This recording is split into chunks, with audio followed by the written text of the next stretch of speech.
Hello, everybody, and welcome back to another episode of the Grief Let's Talk About It podcast. You guys know who it is. This is Tony Lynch, and I am the host of this podcast. And of course, we are your number one podcast for bringing you stories around death, dying, and grief, and all the messiness that comes in between it with some amazing people that not only are walking the walk, but talking the talk and changing people's lives one heartbeat at a time. Now, for those who are just tuning in, if you have not already, do me a favor, head on over to that YouTube channel, hit that subscribe button, hit that bell notification so you'll be notified every time that we drop a new episode. And of course, if you know anyone who can benefit from the conversations that we have, please share this along with them. This is a live stream, so please put your questions or comments in the comment section. We'll be sure to answer them as we go. Now, before I bring on my guests, I would like to say that this is for educational purposes only. Okay? Now, without further ado, guys, help me welcome my next guest, Zoe Michaels, to the show. Zoe, how you doing? I'm good. How are you?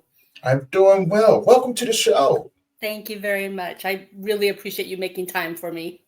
Of course. I appreciate you making time, vice versa, right? Because this is, we set it up at the last minute, but here we are about to make it happen.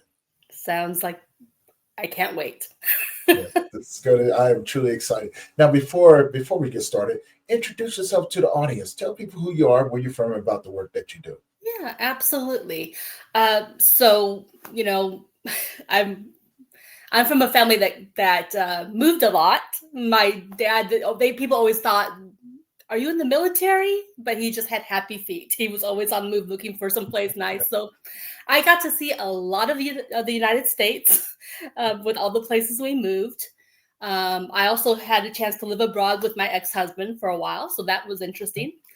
But basically, I'm just your ordinary average girl. Still think of myself as a girl all these years later. And recently, even though I've always done writing on a very low key, I have stepped out and I'm finding my voice as an author. And so that's where we're at today. Is I've written, this is my fourth book we'll be talking about today. Awesome. Now, tell people what your book is about. Yeah, so this book is super personal for me. Usually I write fiction. I much prefer fiction and happy places. Okay. But this book is a result of something that happened in my personal life. Oops, I apologize. I have 2 cats and a dog. That's okay. Something else you learned about me, and that one was one of them. So I apologize. No worries. So I had been scammed, and the funny thing about it was that when I first met the person, I said to myself, be careful, this might be a scammer, because I had been scammed once before. Okay. So I knew what to watch for, I thought. And it turned out that I was too confident. I reached a point where in working with this person, he either was working multiple personalities or he was working with a team. I had not encountered quite the same thing. So even asking all the right questions still ended up with a bad situation. That had I known more, maybe about the way manipulators work, the way their minds work, and had taken into account that their methods adapt, just like a virus. You can have a virus and you think it's contained and whoops, here's an outbreak. Scammers are much the same way. And I learned that the second time I was scammed. So it was very important to me when I finally realized what had happened, when I fully realized it, that first of all, I had to heal. I had to understand what happened. And for me, that meant writing it down, doing a timeline. Okay, this happened and this happened and this happened, and reverse engineering. Okay, so why did this happen? Why did I react this way? And so toward the end of this whole episode of being scammed, of course, they run you to a point where you have no money. So you're looking for ways to make an income, which is what led me to go, okay, what do I have that I can make an income beyond what I normally do? I already work full time. So I decided to take my stories out of the shadows and start writing books, which is why my first 3 books, I published them, looking to find an audience, looking to hopefully make some money with them. But the 4th book was based on my experiences with the scammer, partially to help me heal. But I didn't want to just write my story. Here's my story. There's value in that. The people who've been scammed, who have shared their story, I applaud them, because it's basically, and I don't mean this to sound simplified, because people who have been raped, I mean, that's such a serious thing. The closest comparison, though, is financial rape. And that's what scammers are. They're financial rapists, financial terrorists, whatever you want to call them. But I wanted to understand that and understand how their minds worked, so that maybe, in addition to helping myself heal, I could help others if they were in the midst of the same things I was experiencing. They could see the way the manipulator's mind was thinking, and then recognize their own thoughts in the other part. Because I wrote this book in a way that it reads almost like a thriller, like if you were reading a thriller story. Here's this scam artist teaching his apprentice, okay, this is why we're going to do this with our victim. And then the victim's way of reasoning, well, but they didn't ask for this. They didn't ask for money. They got, and him explaining, now this is why we're doing this. And so I'm giving you a story to understand. And then I'm also providing the tools based on my research. This is what you do to get out of that situation. And I apologize if I'm just running a mile a minute. But no, you're totally fine. You're totally fine, because it helps me understand, right? But go ahead, because I got questions. Okay. Well, and one of the things I wanted to break away too was, in my research, I found additional types of things that scam artists do that I never even imagined were dangerous. Someone who says, well, I'm going to have something sent to your house, right? Usually nothing ever shows up, but sometimes something does show up. And if it does, you are in even more danger than you could possibly imagine.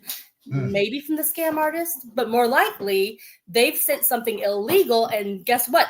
If you opened it up, you are legally in trouble. So if that package shows up, you need to call the police, because you have no business having that package at your house. I did not know that until I was doing my research for this book.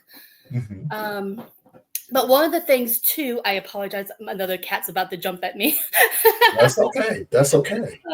Another thing I wanted to do with this book was to help family and friends. Hello, this is Orlando. Hi, Orlando. Help family and friends to recognize the signs, because scammers like nothing better than someone who's isolated by themselves, and they even work toward getting you to that point if you weren't before. Right. And your friends and family might be aware of some changes on some level, but maybe not fully recognize. Or even if they do recognize, there's a right way to help your friend get out of that situation, to help them recognize themselves. Because only you can get yourself out of that situation with that scammer. As much as your friends want to help, those scammers, they know how to push your buttons. They know how to manipulate you and keep you on the hook. Right. So I've got my book is very unique in those 2 very big ways. Number one, it's written as a thriller with the help piece, but it also has questionnaires for your friends and family if they think of loved ones being scammed, for them to answer, have I seen this behavior? And it rates it, okay, maybe they are, oh, they definitely are. But there's also a questionnaire for the person who might possibly be the victim, to help them assess and think it through a little bit more clearly, and then giving them an action plan to get out. Um, so that's kind of where we're at with this book. Okay. And what's the title of your book? Do you have a copy of your book with you? I don't have. Right now. I only do digital books. I try not to have That's paper okay. copies in my life, so I apologize. I don't have a paper copy here, but it's called "Breaking Free: How Scammers Manipulate and How to Fight Back." And my publishing company did the most amazing cover art for it, and I'll have to have it as an attachment, I think, on your podcast. So Yeah, we'll get you a copy of that. But yeah, I've really got to start buying paperback books, or at least my own. Just to cover these kind of situations. It really makes it easier for people to to find it and download it, because they can listen to it, right? You know what I'm saying? I can imagine people being at the gym listening to it and things like that, because in the world that we live in today, it's so common for the scammers now, right? You know what I'm saying? And it makes it a lot easier, right? They're evolving with technology, right? And I'm gonna speak from my own, because I have an experience, right? But although they didn't get me, because I paid attention to what they were doing, I was just like, when they start saying, "Oh, you should download this," I go, "No, I don't think we're gonna do that," right? And what they didn't know is that I caught on to them early on during the conversation with the young lady. Yeah. Right. I had just purchased a laptop, and they all of a sudden, they're like, "Hey, the laptop that you have, et cetera, et cetera, et cetera." I said, "Hold on. Are you sure about that?" Mm-hmm. And so I wanted to see how far she would go. See, I wanted to you see, recognized it. Right. You know what I'm saying? And sure enough, I have been watching. So there's a YouTube channel, Payback Scammer. Mm-hmm. I have been watching that. See, it was immediately in your awareness. You were thinking. Right. And I started, when she said download this app and things like that, I put two and two together. I was like, let me just see how far she's willing to go. Right. And so I did. And for like 3 days, she finally caught on to I was wasting her time. She's like, "Sir, are you wasting my time?" I go, "Yeah, actually I am." And you remind me of my ex-husband. He used to love to play with people. I messed with her so hard. I did. And then she's like, "Well, you're going to pay for this." I go, "Really?" I said, "I don't know how you think I'm going to pay for it." And what she did, she sent a phone bot to my phone and had my phone being bombarded with all of these calls. But I was quicker than them. And I was just like, block, block, block, block, block, block, block, block, block. And finally they gave up. But they constantly tried all the time, even on social media, right? "Sir, you should definitely," like, "No, I don't think I'm going to do that." And so I make sure none of my stuff is connected to my social media, like my banks and stuff like that. And I've had people try. Oh, right? I'm sure. Yeah, I've had them try. And Zoe, I tell you, I have some of the most fun with these people, because it's like they're like, "Oh, you think you're smart?" I was like, "I'm smarter than you." Right. Oh, it messes. Oh, they get so angry. "Well, I'll just do this." You can try. It's not going to work, though. Exactly. And so then some apps that I have on my computer, they try to hack into it, and they don't understand that they get funneled into my security system. Yeah. And it's connected to something different. And I'm like, "Yeah, by all means, keep doing it." Mm-hmm. You're going to find the right door real quick. And I promise you're not going to like what shows up at your door. Well, I mean, you've got yourself very well protected. Like the way that it was hard for us to connect for this, trying to get messages to you. Like, man, this guy has got some serious security. There's no getting to him short of knocking on his door. Right. Well, I have to, right? Because for one, I have to protect the people that I talk to. Mm-hmm. Right. So one thing about me, the work that I do, right? I'm a men's grief coach. I'm a podcaster. I'm an author. I do guest speaking. But for the most part, I have a lot of information that people don't need to get a hold of. Mm-hmm. People's, vulnerable information, like clients and things like that. So my job is to always protect them. And also when I do podcasting and stuff, people like to come in and try to hack those things. I'm like, yeah, no. You're gonna have to go through some other things in order to do that. And so that's why it's always important for me to have conversations with people and things like that. So I know, right? And then we can take the next steps, right? Right. And so, but you hear these horror stories, Zoe. You hear these horror stories, right? Um, and sometimes people don't. Sometimes it's a little bit too late for people, right? Mhm. Yep. And what I mean by that, like I watched the show. Lady knew that didn't know that she was getting scammed. She was an older lady, Mhm. and they were taking her. I mean, I think at the time when they finally got a hold of her, they had already got her for 75,000, Right. right? And they Exactly. were trying to get all the rest of it. Now, Oh, this makes me go to my first question for you. yep. What what do you think goes on in the mind of a scammer to to make them want to do something like that? Because a That lot of times they're from different countries. right. Yeah, it's funny you say that because a lot of times, like the country of Nigeria, the whole Nigerian prince thing from way Uh-huh. back when, and they adapt, right? I really think there's two factors, right, that cause people. Sometimes it's desperation, and I would Mhm. say in a country like Nigeria, probably desperation feeds into it a little bit. They're driving me crazy actually. Since I started writing books, I've gotten so many offers for help with publishing and this and that and artwork. Mhm. And it's been an onslaught of people from Nigeria because Mhm. they believe that's where the work is. And they have Fiverr is full of, of people from Nigeria. Yes, Um, yes. so there's a factor of, I think, desperation, trying to make a living, trying to do things the right way, but Mhm. then finding that it's a lot easier to not do things the right way. But then there's also the people who are just they were raised a certain way. They have that mindset to be a criminal. Maybe something happened in their life that pushed them in that direction, or maybe it's natural. Couldn't say that. That's a Right. psychologist that would make that Right. determination. But I figure it's either the circumstances or something mental that causes them to want to do that. Right. And it is interesting because their approach, that manipulation, at first they're so kind and they're understanding, and I don't want to ask too much from you. But then it gets to a point where, and I go into this in my book. My original book cover, I was gonna have like a constrictor snake because Mm. that's how it feels when they have you in their clutches. It's like they're a snake that has wound around you like a boa constrictor, and as you breathe and that constrictor contracts and you try to catch your breath and it contracts some more, that Mhm. is how a scammer feels to the victim.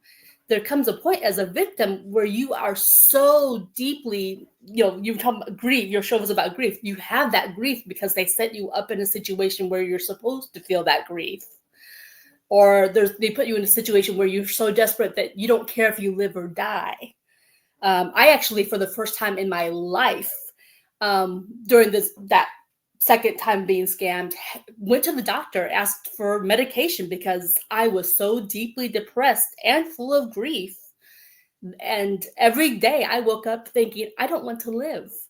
And I was pushing. I work in healthcare. I talk to people all day long about their health and get them to their doctor. Yeah. And it was all I could do to just do my job, because that took every ounce of my strength. So I needed that medication from my doctor to help me through that Right. until I could reach a point of back to normal. I started thinking as you was talking about that, right? But and if you're not comfortable with answering, just let me know. With the first time that you got scammed, what was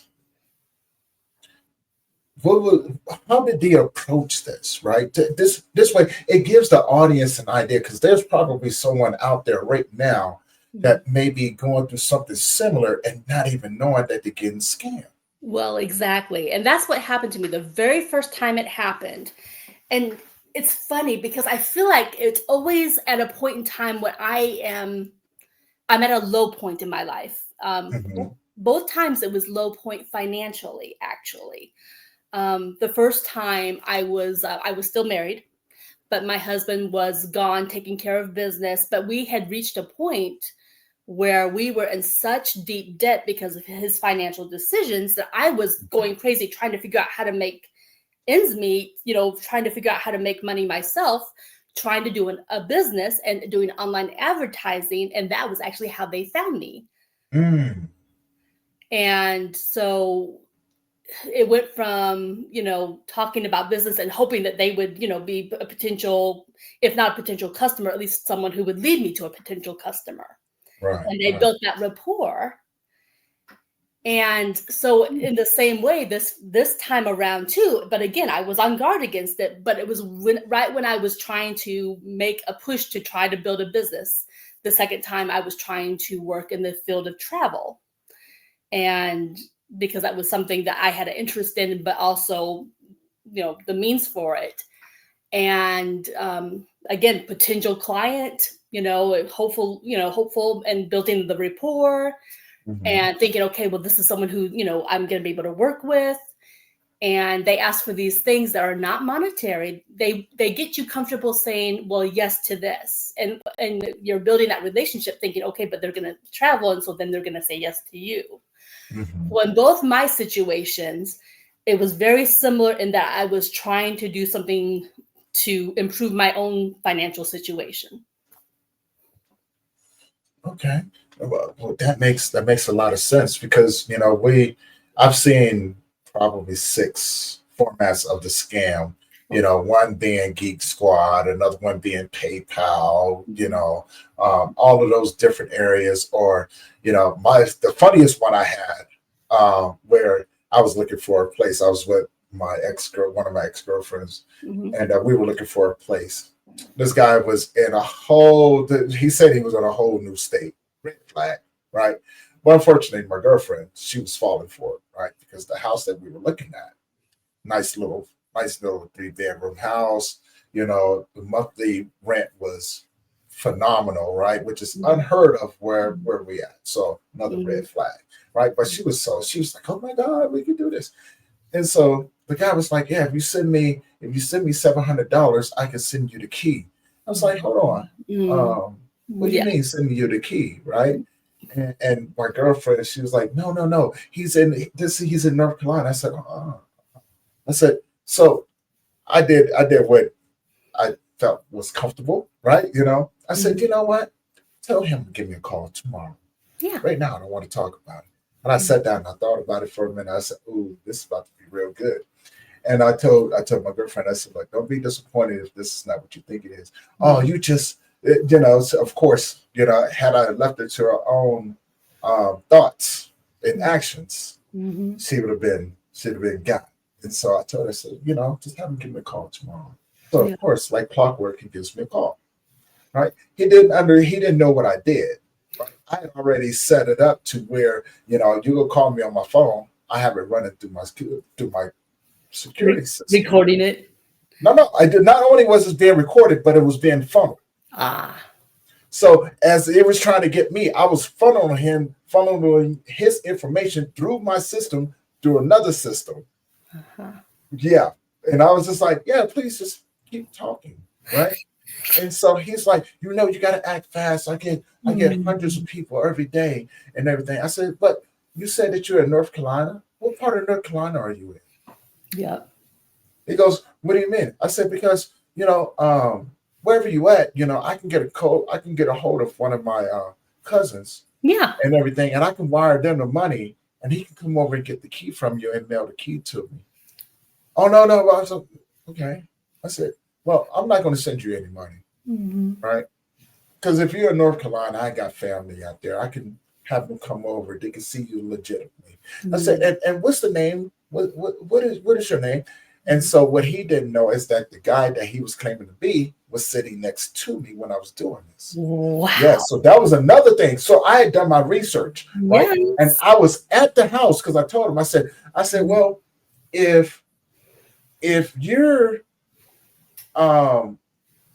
if this is the house and everything, you know what I'm saying? Tell me a little bit more about it. And so he done his research too. And then I said, well, hold on for a minute. And I gave the phone to the guy that actually owned the house. And I so love that's how he was getting caught up. And dug himself in pretty deep there. yeah, he was digging himself in pretty deep. So, you know what I'm saying? It was about to be a lot of fun. But a Yeah. lot of people don't know, man. A lot of people don't know. And when you talk about the healing process Mm. and things like that, explain to me what that was like for you. Yeah. It took a long time, actually. I mean, I don't think I truly began to heal until I started to reverse engineer, break down, and try to understand how it happened. But also, this doesn't always happen, so I can't recommend it for everyone.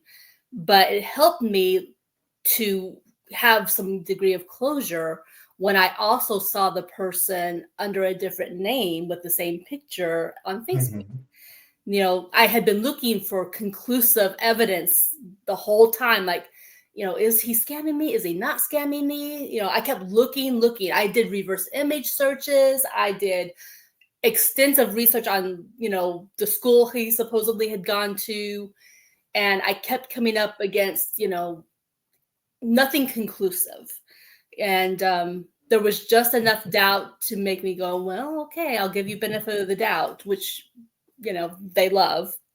But for me, it was the combination of reverse engineering to understand it, and then finally seeing that picture with his different name. That combination Right. really helped me a lot. Okay. Actually, it made me really, really want to get my book out at that point. Okay. Now, what sort of damage did they do when they got you, right? When they scammed you? What sort of damage did they do? Yep. A smart person probably would have walked away with maybe a few hundred or a few $1,000s worth of damage. I walked away with several $1,000s worth of damage. I'm not going to give Ooh. a specific number because I learned the hard way that Mhm. when you tell a scammer, well, I've been scammed before and I lost X amount of money, you've just given them a financial goal. Right, So right, I'm not right. doing that anymore. Not especially not in a recording. Yeah. No, But no, don't. Yeah, I just was curious, right? I'm not looking for a specific yeah, amount because no, you just no never know worries. who's out there watching, Well, right? You know what I'm saying? exactly. Or Yeah, and we exactly. never want to give people, you know what I'm Mhm. saying, a goal to reach, right? You know what I'm Exactly. saying? So yeah, no, don't. We're not going to do that. And telling them you've been scammed before is like music to their ears. They know you're going to be a challenge. Uh They're huh. going to take it a Uh lot huh. slower. They're going to really work on building that trust. And now they have AI technology that they can go, well, this person responded this way. What's going to be the most, way I can respond to gain their trust? Now they've got Right. that technology behind them to help them even more figure out how to keep you Right. in the dark. Right. So, And and it's crazy, it's crazy how they do it, right? And so now I want to get your thoughts on this, right? Because when you when you see some of these shows and they get their cameras hacked and things like that, mhm, a lot of times they're surprised.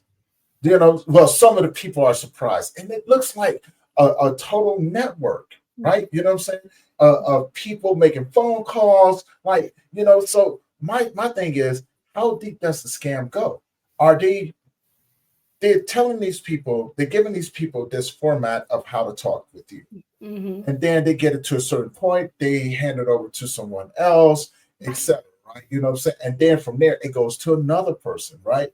And of course, there's a boss, there's mhm, employees, they work off a commission and things right, like that. So my thought is maybe maybe there's only like three, maybe four people that know about the scam, yeah, and the rest of them are people that they bought in as mhm, employees that don't know about the scam, yes, right?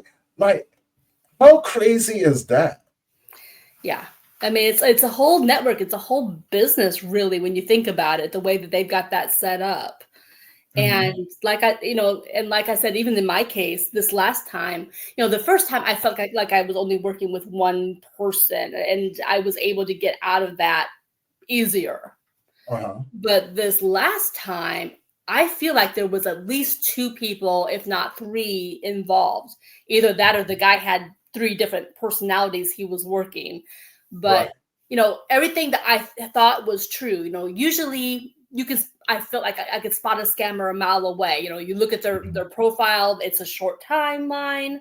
But now they are farming these identities like on Facebook Ooh. years in advance. Yeah. Maybe Yeah. even using the name of one of their previous victims with the information that they gathered.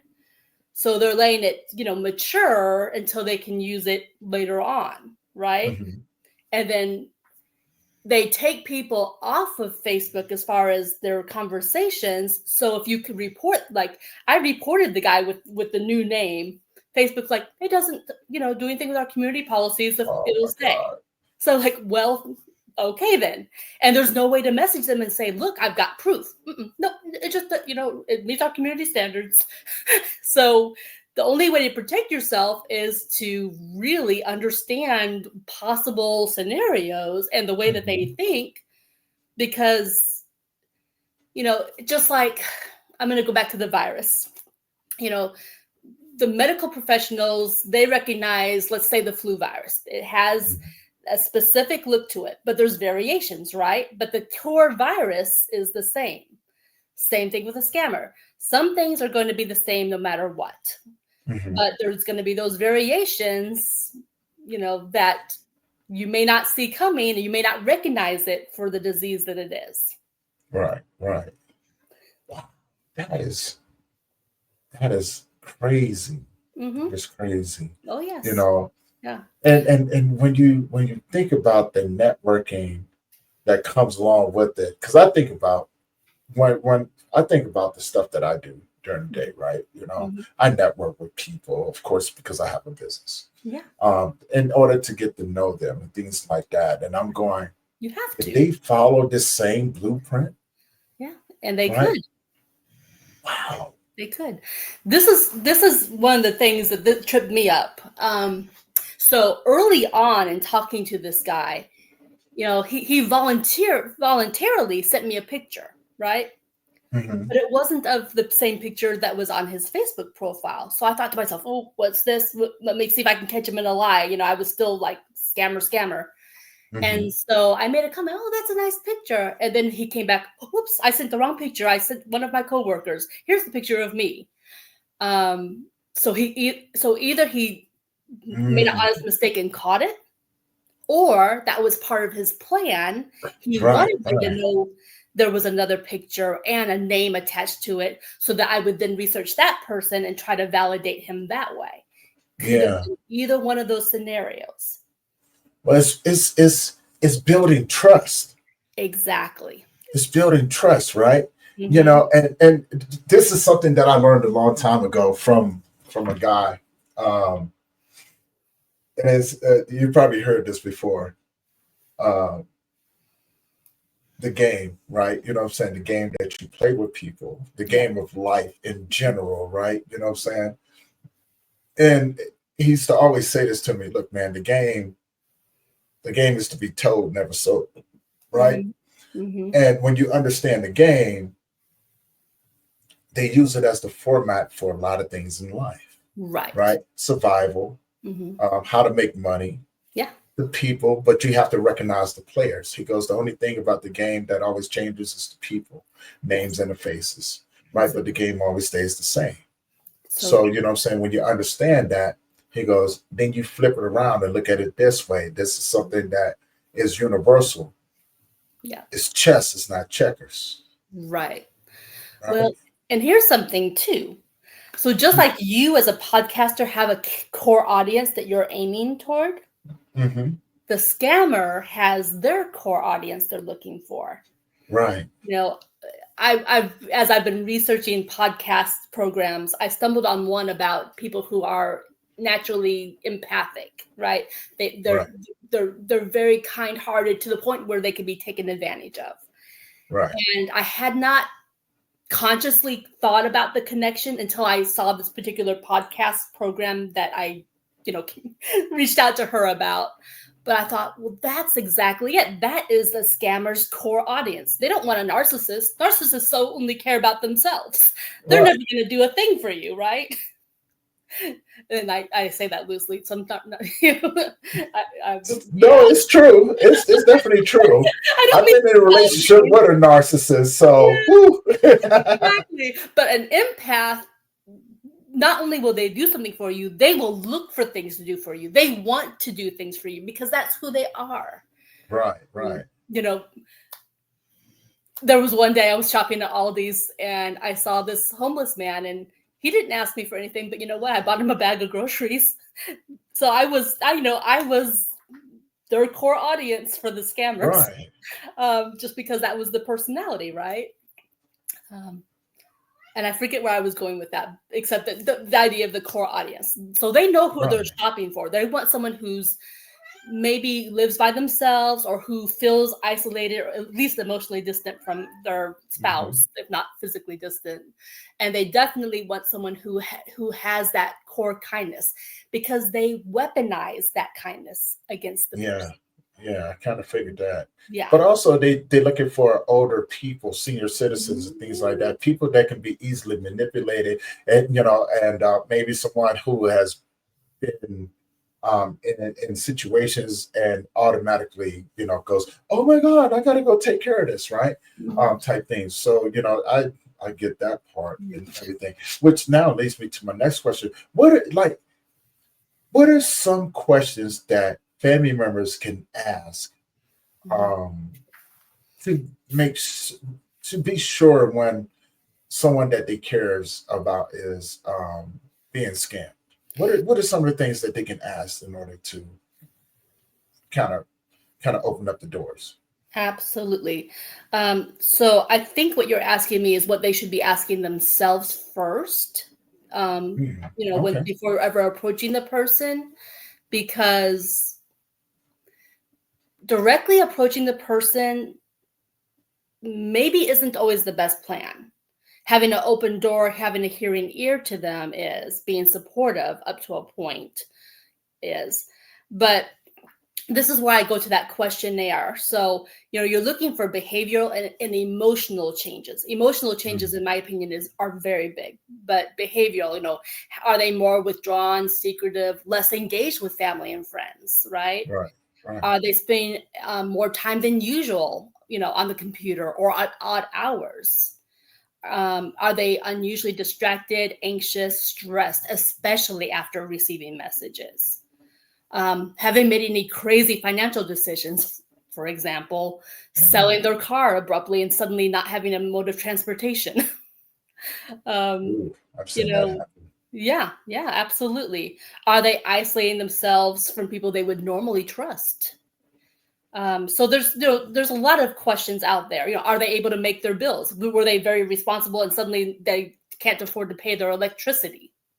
Yeah. Those are some key warning signs. Now, as for what to do about it, um, again, you have to be very sensitive to your approach, because, they're usually going back to the behavioral changes. Someone who was maybe open about their life before is suddenly very secretive, you know, Mhm. definitely a red flag. And you want to have a conversation, but maybe not directly. That's where I feel like my book might be helpful if it's available and you just kind of have it sitting out. Because when you're being scammed on some subconscious level, I think you recognize that it's a possibility, but Mhm. you're in a state of denial, almost like you're drowning in 3 feet of water. Right. There's Right. help there. You can help yourself, but the manipulator has you so turned around and confused that you feel like you're way out there in the ocean. Mhm. So my book, I feel like, is like a little life raft. So if it's Okay. there, and then you can even, like, in a subtle way, maybe put out the questionnaire for a victim, and maybe not say anything. Maybe you just leave it where they can see it, and maybe if they're honest and they look at it themselves, they will come to that conclusion and they will speak to you. Mhm. um, in my own situation, I actually only vaguely hinted to my friends and family that I was in trouble. Um, I didn't really come out completely with them until after I wrote my book. Right. That's when I was able to finally share with them because I had healed to a point where I felt I could share with them. Okay. Most especially my best friend who was right here in town and who was worried about me. She had thought perhaps I was being, but she didn't know how to approach the subject. She did ask questions. Okay. I just wasn't ready to answer the questions. Okay. Now, which leads me to my next question. Um, how do we support those individuals who have been victimized by the scammers? Yeah. I would say the number one thing is to maybe not leave them alone. Mhm. My friend, as much as she loves me, she was busy. She had a busy life and she had her own things going on. And my family, who I used to live on the same property with, is more than 6 hours away. So I really kind of was a prime target because I was isolated. I even work from Right. home. So that's even more isolation, right? Right. Right. Um, so I think the key is being there, just being around. Maybe having them over to your house, dropping in on them, and just being available. And that way, they have someone to talk to and potentially open up to. Yeah. Now, is there a place that people can report these things, right? Because I know a lot of times what happens is that most of these scammers are in a totally different country, right? Right. And it's so hard to track them down and I mean, it's become a lot easier now because I've seen some of the shows where, these people are, partnered with like the FBI and the CIA, et cetera, et cetera, right? And they're able to, to call over in a different country and go, look, we have a location, this building, this floor, there's probably about, 2 dozen people in there, and this is what they're doing, and this is the proof that we have. Right. And they go over there and stop it. Now, I think what the biggest challenge is that they never keep them, right? Right. You know what I'm saying? So what may be a felony over here is a misdemeanor over there, Right. sort of thing, right? So is there a place where if a person is potentially Hmm. being scammed and the Hmm. person and the I hate saying the word victim, Right. That's why I but say possible victim because I never right, like I to was gonna, keep them yeah, in that snapshot. right. Well, Mhm. the possible, we'll just go call him a John, the possible John, right? Is there a place that if they're in a situation like this that they can contact someone, you know what I'm saying, without notifying the scammer, Right. you know what I'm saying, and say, hey, look, this is what's going on. This person's been calling me. I do believe I'm being scammed. Is Mhm. there anything that you can do to help me? Right? You know what I'm Right. saying? And kind of like do that part or something like that. Right. I mean, the obvious answer is, through the federal resources that are out there, the Mhm. FBI and so on. I learned later on that also there are watchdog groups on Facebook where Mhm. you're encouraged to, if you have like the picture of the scammer to report them. There are people also, I learned that who investigate and try to trace back and try to get your money back for you. Mhm. Yeah, I've So seen there, those. there are resources for that, but I would say the number one are the governmental authorities. Going to FBI.gov, making the report, and then they in turn might go to your local law enforcement and have them come see you so you can make that additional report. Okay. Okay. Yeah, Wow. Wow. That is amazing. yeah, Um, and now I have two more questions for you. Two more sure. questions. First I want to say thank you. Thank you for helping shed a light on the situation and bringing more awareness so people can be aware of these things, right? And know how to take these necessary steps. So before I ask the two questions, Yeah. repeat to everyone how they can find your book or Okay. books. So my book is available through most of the online booksellers. If they can go to Amazon, they can go to Barnes and Noble, Kobo, what have you. It's available not just digitally, but also in a hardback and paperback. But through Okay. those online booksellers, I hope eventually to get it into the libraries. But I have some work to do where that's concerned. Very honest. Yeah, I can definitely understand that. So now, my first question would be, how can people find you? So I do have a website. It's zoemichaels.com. Mhm. Fairly simple. I also have my Facebook page. Zoe Michaels Books is the handle. Same thing for Instagram. And although I haven't posted anything specific to this book, I do have a YouTube channel, Zoe Michaels Books. Oh, okay. And now, my second question to you would be, if you had a superpower, what would it be? Reading people's minds might be very handy. Oh, that's messy now. You better be careful. We're like, oh, whoa, I didn't want to go in that mine. You might want to be careful with that one. No, I think it'd be pretty cool though, right? Because I think a lot of times people are very dishonest with their intentions Right, towards you, right? exactly. So if you And could understand what they were thinking, it would mhm. be Or at least just what one their way intentions to are, protect them. right? Yeah. It's so like, oh, look, look. In a way, I'd say be careful, but in so many ways, I would love that because I would like Mhm. to be like, okay, what are your intentions towards me, right? Exactly. You know what I'm saying? Right. Because I don't like the intentions where, oh, I'm gonna get to know you, then I'm gonna get you type thing. I don't Right. like that. Be No, honest with me. Tell me what your intentions are first. Don't do that. exactly. Type Yeah. thing. Um, I love Yeah. that. I love that. Right. I think I'm gonna have to Especially add that when to you're my long list too. distance, like when you're Yeah. because in person, at least there's maybe the possibility of reading body language. Mhm.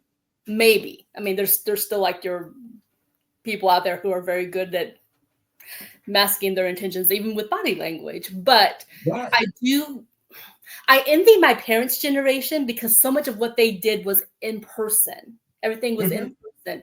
I love the freedom of doing things online. I truly enjoy the being able to hop on the internet and like have this conversation with you. Right. We live Right. in an amazing age, but it's also a dangerous age. Yes. It makes it a lot easier, as I mentioned before in the beginning. It makes it too easy Yes. to get cyber attacked. It makes it a lot easier to be manipulated because people can portray a lifestyle online that is really not true in person, right? Ex- But you'll never know because like they look, as they say, if it's not on camera, it don't exist. So you can put anything that you want on camera. Even if it is on camera now with the deep fakes. Right. Well, you got AI, right? You know what I'm saying? You got all of these different filters, and how easy it is for a person to go up and go, oh, this is my car. Oh, by the way, this is my house, right? Right. Type thing, right? And they could build this lifestyle that they know that is not true. And so many people will fall for it, right? Yes, And exactly. so, we have to be real careful about that. Mhm. Now, one last thing for you. If you could leave the audience with something, what would you leave them with? Whew. I would say just please, please, even if you don't read my book, just be careful. Mhm. And if there's someone out there who wants to do a better version of my book, I applaud it. But let's be open and let's talk about this. Just like, real rape used to be kind of swept under the rug, and Mhm. therefore people were victimized more. This needs to be out in the open and talked about more freely so that others will be more aware of what can happen. Right, That for me is the most important thing. Let's make this part of public awareness. Let's not have the information scattered here, there, where the right, victim in the moment can't find what they're looking for. right. Make it aware. Mm, that is amazing. That's amazing. But so I want to say thank you for allowing me the opportunity to have this conversation with you. for everyone else out there that have been tuning in on Instagram, Facebook, LinkedIn, YouTube, Twitter, Twitch, Rumble, all these different platforms, guys, thank you. And if you are someone who is in a situation like this, two things: call someone, but also prepare yourself. Go and grab Zoe's book. Read up on it. You know what I'm saying? If you know somebody who's in that situation, this book is going to help you guys. So, you know what I'm saying? Don't be a victim anymore, right? Like, you know what I'm saying? Let's bring more awareness out here and things like that. Reach out to Zoe. Find her on Facebook. Her information will be in the YouTube channel. So, guys, go there and check it out. But also go check out her YouTube channel as well, right? And you know what I'm saying? And let's support each other. For those that out there that have made it, and you find value in the conversations that we have, do me a favor, hit that subscribe button, hit that bell notification, so you'll be notified every time we drop a new episode. But most importantly, if you know anyone who can benefit from the conversations that we have, please, you know what I'm saying, share this along with them. But let us know your thoughts. Leave the comments and things like that in the comment section. Be sure to get back to you. Thank you, guys. As always, Zoe, again, thank you for the honor and the privilege of being able to have this conversation with you. You know what I'm saying? Hopefully we can do this again. And, you know, I'm looking forward to love these conversations. And for everyone else out there, guys, thank you for always allowing me to bring these conversations. Thank you for your love and your support. We're going to close out this episode of Grief Let's Talk About It podcast. We're going to see you in the next one. All right. So, you guys have a wonderful night. Peace. I love you. Thank you.